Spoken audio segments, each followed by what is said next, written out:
My girlfriend broke up with me because her coworkers say she's out of my league. I've been exclusively with my girlfriend, Kate, for 5 years, after an on and off relationship for 2 years before that. Many of my first experiences happened with her. We went to each other's proms and school dances and supported each other through tough times. I know Kate is out of my league, and I did all I could to make her feel safe and secure. I'm in love with her and wanted a future together. I went to college and pursued a double major, while Kate went to cosmetology school. We were planning to move in together in a few months and had discussed marriage and children. However, for the last couple of months, she kept making comments like, "My coworkers keep asking why I'm with you. They think you're not in my league, and my coworkers want me to hang out with them and meet new people." Every time I asked Kate what she thought, she always said that she loved me and ignored the comments, telling her coworkers to stop. But the comments from her coworkers continued. We always had open communication. We talked things out and never had any major issues. Only minor arguments over things like movies, TV shows, anime, and food. We didn't hide anything from each other. These comments started when she got the job at the salon where she works with all women.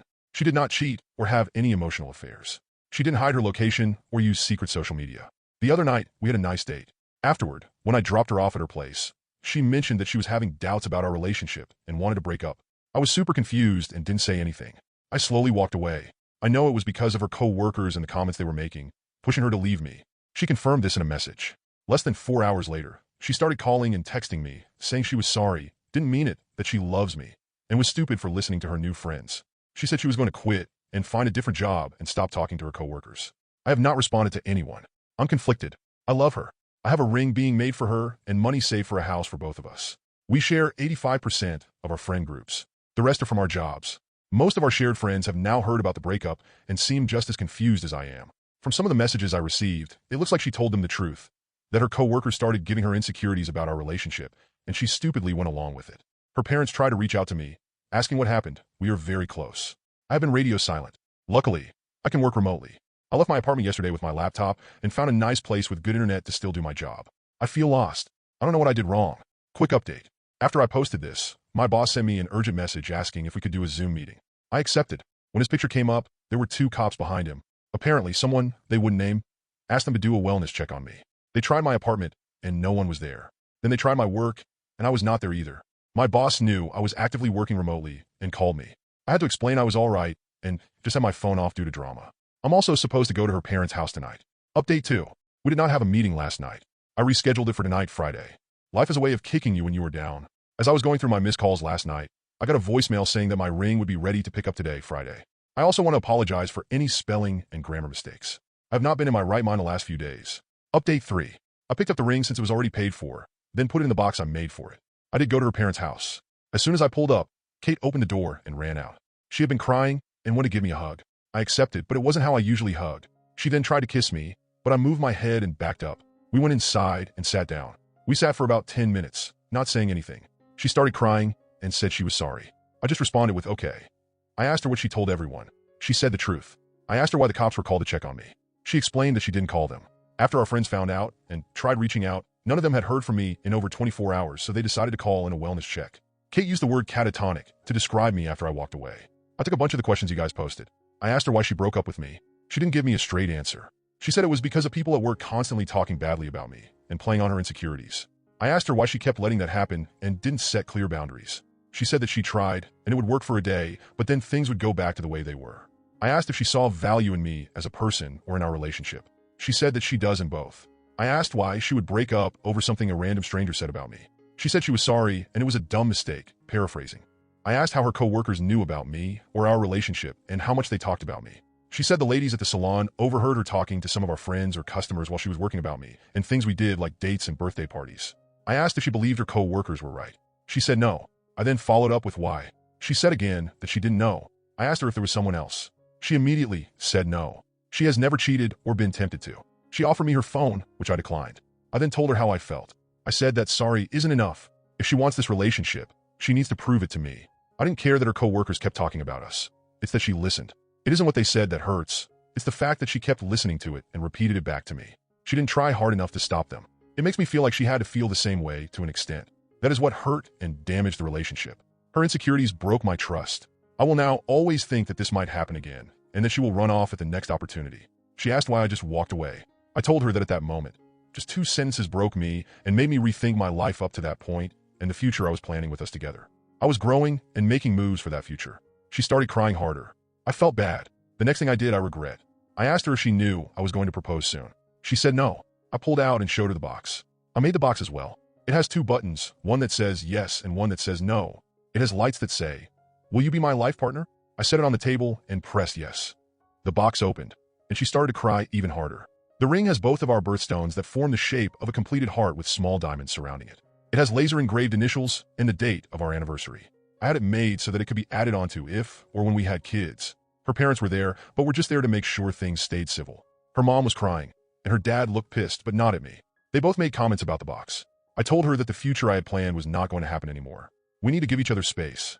At least 3 months of no communication. We need to take a step back and look at who we are and what we want moving forward. After that, we will see where we are at. But this is on my terms and timeline. I can't return the ring, so I don't know what to do with it. I might end up just giving it to her if things don't work out after 3 months or longer. She said that most of our shared friends told her off and blocked her. Her parents are pissed, and her little sister hasn't talked to her since the first night. I said I'm sorry, but actions have consequences. I wished her the best, thanked her parents for all they have done for me, and hugged them. I knocked on her little sister's door. I have known her all her life. Thanked her as well, hugged her, and left. I have 4 months left on my lease. I'm thinking of possibly moving when it expires. Tonight, I'm hanging out with a good friend. I'll get my life going again tomorrow. Final update. About 2 months ago, my 24M long-term girlfriend, 24F, broke up with me because of her work friends. After my last post, I tried getting my life back together. I had limited contact with my ex up until about a week ago, that jumping ahead though when I did what I said I would do. I did some self-reflection, some therapy sessions with my therapist who I've been with for a while, and hung out with friends to get me back going right. It was working too. I got to the point where I wasn't always thinking about Kate all the time. I did feel down about things sometimes, but I was really getting myself back. I also threw myself into my work that my therapist said was unhealthy. So, I cut back to a more normal schedule.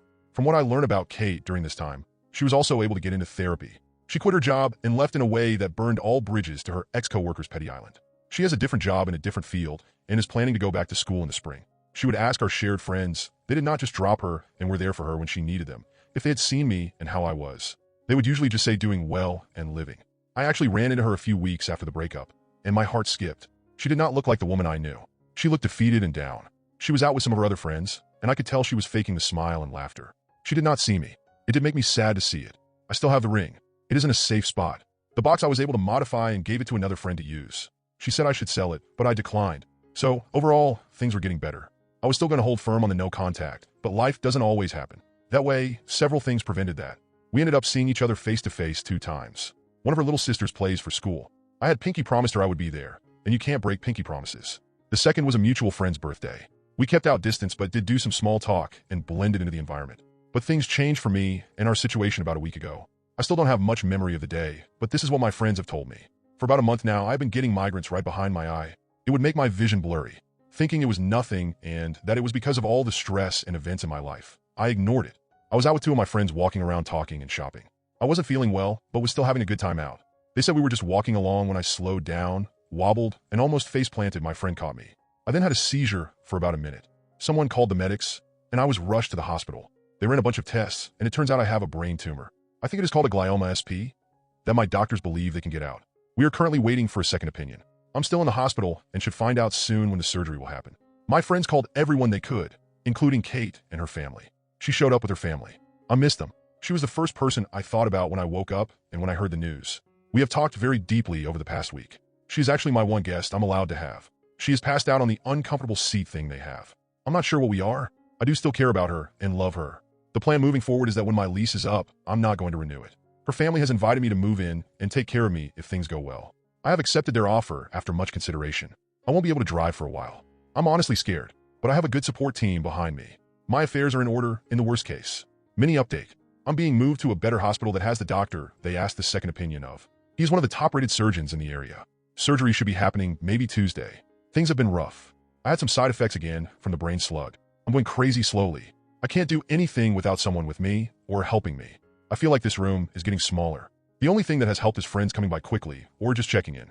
My boss has been cool. He has promised my job is going nowhere and is helping on his side of things with insurance, leave, or disability. Kate's sister made me promise I would be okay. I'm afraid of breaking that promise.